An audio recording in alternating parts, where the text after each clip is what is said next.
सबसे पहले तो मैं पूरे देशवासियों का बहुत बहुत धन्यवाद कहना चाहती हूँ।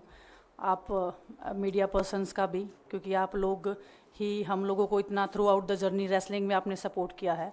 तो मैं उम्मीद करती हूँ कि मैं आपकी उम्मीदों पे खरा उतरूँ बिल्कुल। और कांग्रेस पार्टी का मैं बहुत बहुत धन्यवाद करती हूँ, क्योंकि जब बोलते हैं ना कि बुरे टाइम में पता लगता है कि अपना कौन है।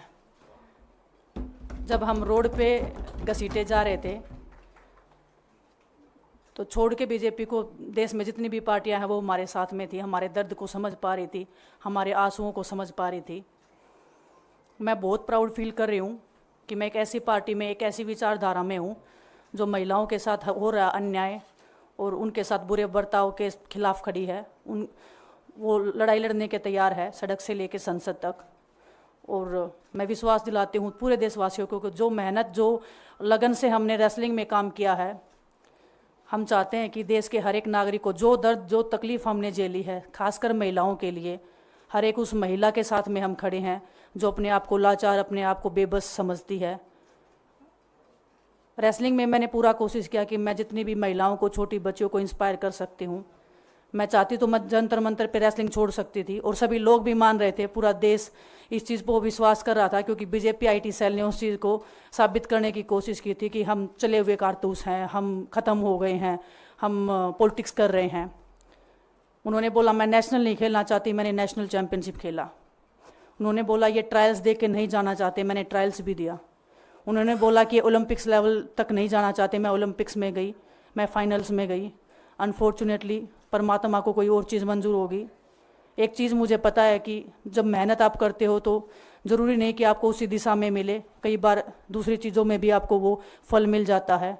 और परमात्मा ने मुझे मेरे देश के लोगों की सेवा करने का जो मौका दिया है, वो मैं मानती हूँ कि उससे बड़ा पुण्य का काम कोई नहीं हो सकता है। मेरे लिए बहुत प्राउड की बात है। बहुत एक मैं नई पारी की शुरुआत कर रही हूँ आज से। मैं चाहती हूँ कि जो हमने फेस किया एज ए खिलाड़ी होने के नाते, उन सब खिलाड़ियों को वो चीज़ ना फेस करनी पड़े। हम उनकी लड़ाई में साथ हैं। शायद उनको आज हिम्मत मिले कि जो पार्टियां पावर में रहती हैं शायद वो साथ में नहीं खड़ी हों, लेकिन उनके बहन भाई हैं जो उनके साथ में खड़े हैं। और हमें पता है स्पोर्ट्स में कितना गलत होता आया है, नहीं बोल पाते हैं खिलाड़ी। आप हमसे देख लो, बजरंग के ऊपर डोप का बैन लगा दिया 4 साल का, सिर्फ किसी लिए कि सिर्फ उन्होंने आवाज़ उठाई थी हमारे साथ बैठ के। तो उसका भुगतान हम कर रहे हैं, आज तक कर रहे हैं, लेकिन हम डरेंगे नहीं, पीछे नहीं हटेंगे।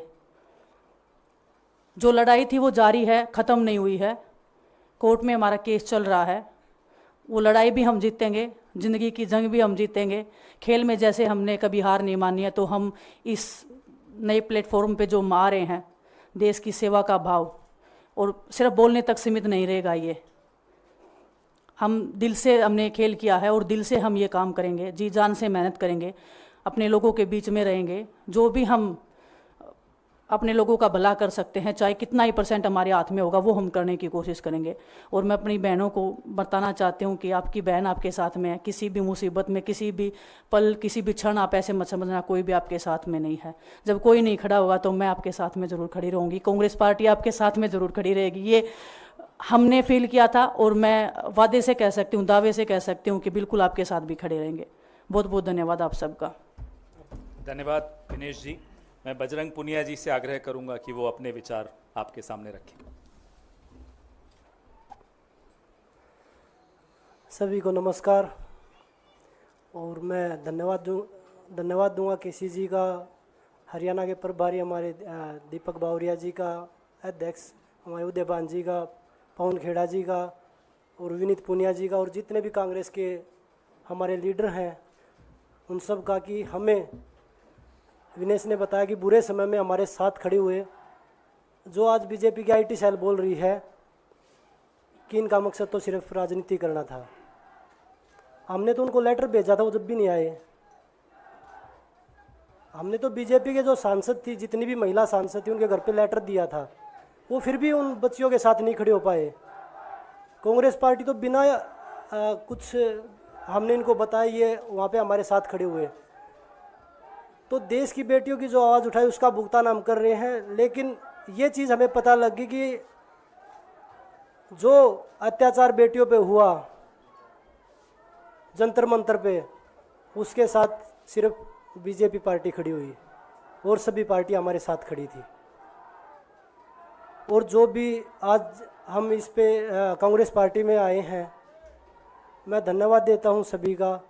हम अपनी पूरी मेहनत, जितनी हमने कुश्ती में मेहनत की है, जितनी हमें किसान आंदोलन में मेहनत करी है, जितना अग्निपथ योजना के टाइम पे मेहनत करी है और बेटियों के आंदोलन में मेहनत करी है, ऐसे ही मेहनत करेंगे और कांग्रेस पार्टी को भी मजबूत करेंगे और देश को भी मजबूत करेंगे और ग्राउंड पे रह के काम करेंगे। जैसे रेसलिंग में बचपन से 7-8 साल की उम्र में लगे थे, जब यह पता नहीं था कि हम ओलंपिक मेडल जीतेंगे, लेकिन धीरे धीरे आगे बढ़ते गए, मेहनत करते गए और वो मुकाम हमें मिला, क्योंकि ओलंपिक से बड़ा कोई भी प्लेटफॉर्म नहीं होता।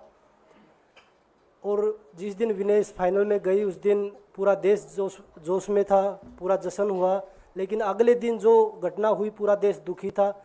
लेकिन कुछ आईटी सेल थी जो पूरा देश में जश्न मना रही थी, तो ये देश के लिए बड़े दुख की बात है। और पूरे देश को सोचना चाहिए कि आप किन लोगों को सपोर्ट कर रहे हैं। जो देश में खिलाड़ियों के साथ, महिलाओं के साथ, किसानों के साथ, जवानों के साथ जो अत्याचार कर रहे हैं, आप उन लोगों को सपोर्ट कर रहे हैं।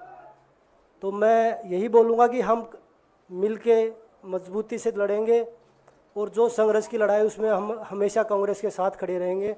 और जो विनेश ने बोला कि हम हर जो महिला, जो बेटियां, देश की बेटियां हैं जिनके साथ अत्याचार होता है, हम उनकी आवाज़ हमेशा उठाते रहेंगे। सभी का धन्यवाद।